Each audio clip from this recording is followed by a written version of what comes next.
Hello! Hi అండి. మరి ఈరోజైతే జొన్న రొట్టెతోటి ఉప్మా అండి. మరి ఎలా చేసుకోవాలో చూద్దాం. ముందుగా రొట్టెలు తీసుకొని చిన్న చిన్న ముక్కలుగా చేసి ఒక గిన్నెలో అయితే ఏసి పెట్టేసుకోవాలి. అయిపోయినాయండి. ఇప్పుడు అన్నీ మిక్సీలో వేసుకొని మిక్సీ పట్టేసుకోవాలండి ఒకసారి. కొంచెం దొడ్డుగున్నా సరే, కొంచెం సన్నమైనా సరే బావుంటది. మరి పౌడర్ లెక్క అయితే చేసుకోకూడదు. కొంచెం దొడ్డుగానే ఉండాలి. చూడండి మిక్సీ చేసుకోవడం అయితే అయిపోయింది. అందులోకి నీళ్ళేసుకొని ఒక 2 నిమిషాల పాటు కడిగేసుకోవాలండి బాగా. నీళ్ళనేది ఇప్పుడు వంపేసుకుందాము.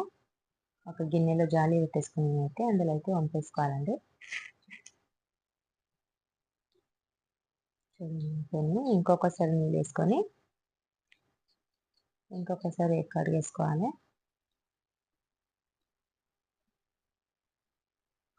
అలానే జాలీలోనే ఉంచేసుకోవాలండి. వాటర్ అనేది మొత్తము వెళ్ళిపోతుంటాయి. సన్నగా కట్ చేసి పెట్టుకున్న ఉల్లిగడ్డలు, పచ్చిమిరపకాయలు, కల్లేమాకు. స్టవ్ మీద కడాయి పెట్టేసుకొని ఆయిల్ వేసి పెట్టేసుకున్నాను. ఆయిల్ వేడైంది. జీలకర్ర, ఆవాలు,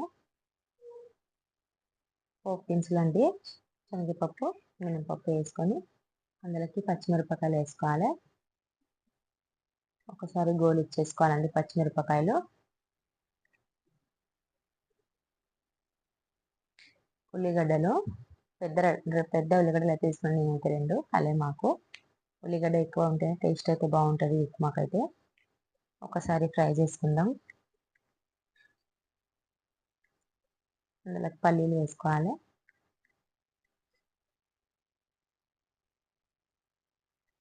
ఫ్రై చేసుకోవాలండి బాగా. అందులోకి 1/2 టేబుల్ స్పూన్ పసుపు వేసుకొని ఇంకొకసారి కలిపేసుకోవాలి. రుచికి తగినంత సాల్ట్ వేసుకొని కలిపేసుకోవాలి ఇంకొకసారి. చూడండి పొడిగా అయితే అయిపోయినాయి. నీళ్ళ సుక్క లేకుండా పొడిగా అయిపోయినాయి. అందులో వేసుకొని కలిపేసుకోవాలి ఇప్పుడు బాగా. 5 నిమిషాల పాటు బాగా కలిపేసుకోవాలండి. బాగా ఫ్రై చేసుకోవాలి. టేస్ట్ అప్పుడే బాగా వస్తుంది. చూడండి చాలా అంటే చాలా బాగుంటుంది. ఇప్పుడు పిల్లలు రొట్టె తినకపోతే ఇలా పిల్లలకి ఇలా అయితే చేసి పెట్టచ్చండి. నేనైతే రొట్టె మిగిలిననేసి ఇలా చేశాను. కానీ ఒక్కొక్కసారి నేను రొట్టెలు లేకపోతే 2 రొట్టెలు అయితే ఎక్కువనే కొట్టేసి పెట్టేసుకుంటాను. నాకైతే ఇలా చాలా ఇష్టము. చూడండి అందులో 1/2 నిమ్మకాయ అయితే వేసుకోవాలి. చాలా అంటే చాలా బాగుంటుంది. చాలా టేస్టీగా అయితే ఉంటుందండి. ఒకసారి మీరు ట్రై చేసి చూడండి. ఇంకొకసారి 2 నిమిషాలు కలిపేసుకొని తీసేసుకోవాలి. ఇంకా అండి ఎంతో రుచికరమైన రొట్టెతో ఉప్మా అండి. మరి ఈ వీడియో మీకు గనుక నచ్చినట్లయితే మా ఛానల్‌ని సబ్స్క్రైబ్ చేసుకోండి.